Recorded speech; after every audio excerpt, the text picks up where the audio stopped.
इसमें कोई पैसे का लेन देन नहीं है, परंतु एक कानून ऐसा बना रखा है एक पीएमएलए कि उसमें जो सज़ा किसी को नहीं हुई उसमें आज तक, पर बस वो प्रोसेस ही एक अपने आप में सज़ा है। इसी ये भय डालने के लिए विपक्ष में ये कार्रवाई की गई है। मजबूरियां हैं, कोई इच्छा से तो भाजपा का तो चलिए एक एजेंडा था, पर अन्य दलों ने किसी लालच में किया है या किसी भय में वोट किया है।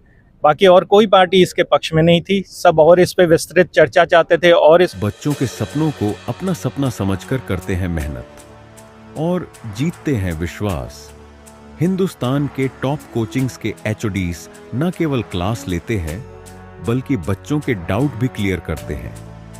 आज हर बच्चे की जबान पर है कि डीएस की फैकल्टी बहुत अच्छी है। राम राम जी, पंचायती मीडिया में थारा स्वागत है। फिलहाल के टाइम पर आप मौजूद है जिला कलेक्ट्रेट कार्यालय झुंझुनू के ऊपर कांग्रेस की कांग्रेस का पदाधिकारी हिंपन के द्वारा, और आज है कांग्रेस भाजपा सरकार की नीतियों के खिलाफ में विरोध प्रदर्शन करे जा रहे हैं। बहुत सारा लोग इधर मौजूद है, यहाँ पर बात करने की कोशिश करें। वीडियो ज्यादा से ज्यादा शेयर करना है, लास्ट तक जरूर देखना है। राम राम राम राम जी। आज को के मुद्दों हो और आज कलेक्ट्रेट पर क्या धरना दिया? आज जो ईडी की जो द्वेषतापूर्ण कार्रवाई हमारे नेता राहुल गांधी जी और सोनिया गांधी जी के विरुद्ध की गई है, हम उसका विरोध प्रदर्शन करने और उसका भर्त्सना करने के लिए आज ये प्रदर्शन किया है सरकार के विरोध के अंदर। जी बिल्कुल। तो के मामले पर कार्रवाई करेगी सरकार की? ये एक नेशनल हेरल्ड का मामला है। इसकी जांच एक बार 2015 में करके ईडी बंद कर चुकी है। उसके बाद उस डायरेक्टर को हटा के नया ला के एक बार फिर ये खोला गया, जबरदस्ती बढ़ाया जा रहा है इसको। इसमें कोई पैसे का लेन देन नहीं है, परंतु एक कानून ऐसा बना रखा है एक पीएमएलए कि उसमें जो सज़ा किसी को नहीं हुई उसमें आज तक, पर बस वो प्रोसेस ही एक अपने आप में सज़ा है। इसी ये भय डालने के लिए विपक्ष में ये कार्रवाई की गई है। तो लास्ट टाइम आप देखा कि विपक्ष के ऊपर और सरकार के द्वारा कई बार आप देखा कि कई सारा जो एनजीओ में रिपोर्ट दी कि मैंने बताया जाए कि विपक्ष के नेता पर ज्यादा ईडी की रेट के ऊपर ईडी की रेट ज्यादा हुआ, ये कारण है? नहीं, ईडी की रेड होती है विपक्ष पे 100 में से 98। बीजेपी वाले के तो आज तक नहीं हुई है, कभी ना होगी। और अगर जिस पे हुई है वो बीजेपी ज्वाइन कर ले तो वो भी खत्म हो जाती है उसी समय। तो इसमें कोई मतलब, इसीलिए मैं ये कहता हूँ कि ईडी इन्फोर्समेंट डायरेक्टरेट नहीं है, भाजपा का इलेक्शन डिपार्टमेंट है। जहाँ इलेक्शन होना, अभी आप देख लीजिएगा, आज आप मेरी बात नोट कर लीजिएगा, आपके दर्शक भी देख सकते हैं। अब ईडी की रेड सिर्फ बिहार में होंगी अगले 2-3 महीने, और कहीं नहीं होंगी। अच्छा, और कहीं नहीं? क्योंकि चुनाव अब बिहार में है, तो अब वहीं होगा।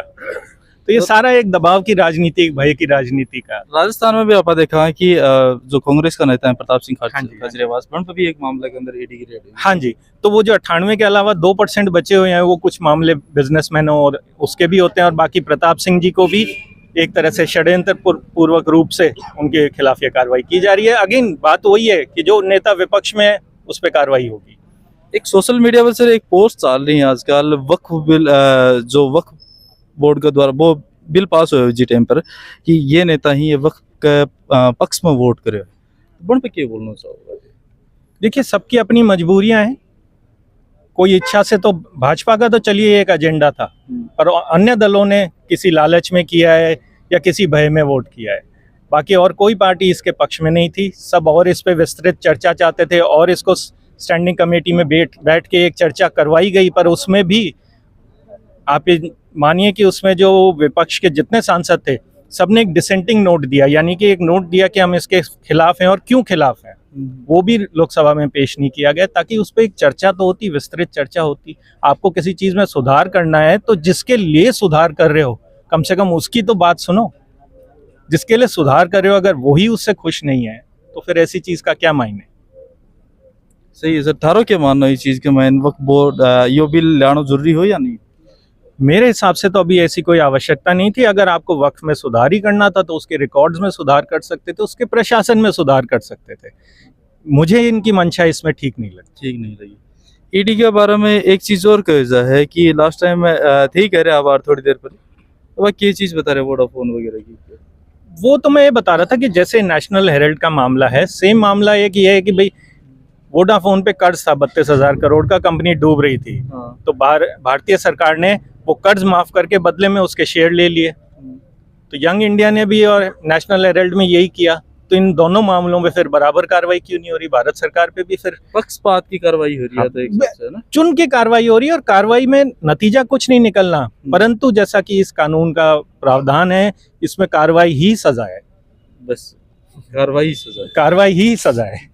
अब आगे की रणनीति रहेगी थारी? आज विरोध प्रदर्शन कलेक्ट्रेट पकड़े है। हाँ जी, अब आगे हम जनता तक ये सारे मुद्दे पहुंचाएंगे, आपके मार्फत भी, जैसे आज हम बताया है, पहुंचेंगे लोगों तक, लोग समझेंगे कि बात क्या है, असली बात क्या है, ताकि लोग समझ सकें कि ये एक राजनीतिक द्वेषतापूर्ण राजनीतिक षड्यंत्र की कार्रवाई है, ये कोई लीगल कार्रवाई नहीं है।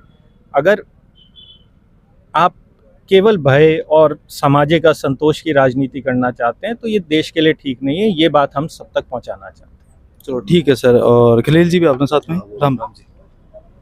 राम राम जी, राम राम। आज भी हम देख रहे हैं कलेक्ट्रेट को और पूरे जोश के साथ में इतनी जबरदस्त धूप के अंदर और भाजपा सरकार को विरोध के अंदर नारा लगा रहे हो, क्या कारण है? मतलब यह ठेस क्या लग रही है? क्यों है का मौसम के अंदर आदमी बाहर न निकलना कौन सा और भी चीज के महीन और थे इस हिसाब से एकदम पूरा मन विरोध प्रदर्शन कर रहे हो, क्या कारण है? देखिए, कांग्रेस पार्टी ने जो अपने कार्यक्रम जितने भी दिए हैं, एक कांग्रेस कार्यकर्ता होने के नाते ये हमारा कर्तव्य बनता है कि जिस तरह से तानाशाही पूर्वक कार्रवाई चल रही है पूरे देश में, आज आप देख रहे हो बेरोजगारी इतनी भयावह स्थिति में है कि जिसकी कोई हद नहीं है। ये ऐसे मुद्दे लेकर के आते हैं जिनका जनहित से कोई लेना देना नहीं है। आज कृषि है वो पूरी तरह से डूबी हुई है, जिले में पानी की कोई व्यवस्था, मैं सिर्फ जिला लेवल की बात करता हूँ, पानी की कोई व्यवस्था नहीं, रोजगार की व्यवस्था नहीं, सड़कें टूटी हुई हैं, बिजली की कोई व्यवस्था नहीं है। अब कांग्रेस है, कांग्रेस का शासन पिछले 1.5-2 साल पहले था, एक आदमी के पास भी पानी, बिजली, सड़क और चिकित्सा, शिक्षा किसी की सुविधा नहीं थी। आज हर चीज पंचर हुई बैठी है, सिर्फ परिसीमन कर दो, उसको हटा दो, उसको जोड़ दो, फिर रहा का ये नेशनल हेराल्ड जैसा मामला है। अब ये टीस है एक तरह की कि एक सरकार को, ठीक है, जनता ने आपको अगर मौका दिया है तो आप जनहित के काम कीजिए ना जनाब। पूरा जिला तिसाया बैठा है। हमारे आदरणीय विजेंद्र सिंह जी ओला यहाँ से विधायक थे, मैं ये कोर्ट के सामने खड़ा होकर कहता हूँ, एक भी आदमी चिकित्सा, शिक्षा, बिजली, पानी, सड़क किसी भी काम में असंतुष्ट नहीं था। और आज आप पंचायत राज के व्यक्ति, ये पंचायती मीडिया आपकी, पूरे पंचायतों में लेके घूम लीजिए, खेतों में बैठे हैं आदमी, एक एक आदमी भारतीय जनता पार्टी से दुखी है, उसको बुरी भली कह रहा है। अब वो बुरा भला हम लोग गाँव में देखते हैं तो वो यहाँ के सड़कों में देखिएगा। सही बात है सर। और जनता का नहीं क्या तैयार है आंदोलन और करें भी तो क्या।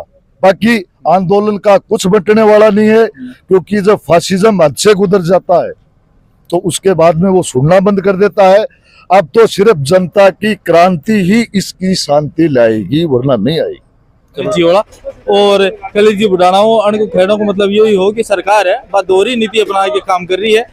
एक काम तो बा एक साइड का माइन तो जी हिसाब से बताया जा रहा है कि नेशनल हेराल्ड के मामले के अंदर जो सेमी केस है वोडाफोन की लाई भी मामले के अंदर अलग अलग नीति अपना रही है। साथ के साथ यह आरोप लगा रही है कि जो कांग्रेस पार्टी है विपक्षी नेता पर ज्यादा ईडी का केस दर्ज हो रहे हैं।